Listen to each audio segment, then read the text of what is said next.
यह एक बहुत ही अनोखी कहानी है।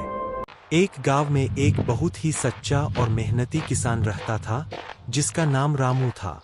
रामू के पास खेती करने के लिए कोई बैल नहीं थे, फिर भी वह रात दिन मेहनत करता था ताकि वह अपने परिवार का पेट भर सके। वह माता रानी का बहुत बड़ा भक्त था और हर काम से पहले उनका नाम लेता था। एक बार उसने अपने खेत में धान की फसल लगाई। फसल बहुत अच्छी हुई और जब कटाई का समय आया तो उसने अपनी पूरी फसल को एक जगह इकट्ठा करके रख दिया ताकि वह उसकी दौनी कर सके। लेकिन दौनी के लिए उसके पास बैल नहीं थे। वह बहुत परेशान हुआ और माता रानी से प्रार्थना करने लगा, हे माता रानी, मैंने पूरी मेहनत से यह फसल उगाई है, अब आप ही कोई रास्ता दिखाइए। रात हुई, रामू अपने घर चला गया। अगली सुबह जब वह अपने खेत में गया तो देखकर हैरान रह गया।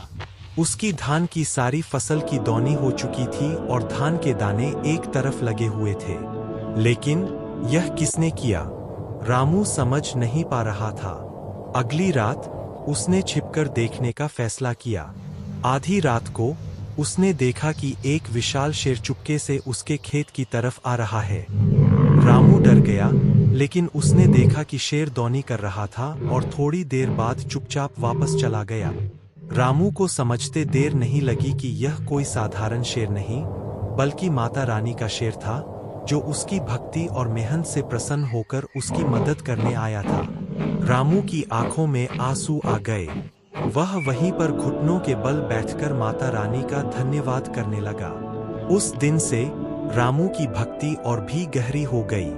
उसे यह समझ आ गया था कि जब कोई सच्चे मन से मेहनत करता है तो भगवान भी उसकी मदद के लिए कोई न कोई रास्ता निकाल ही लेते हैं।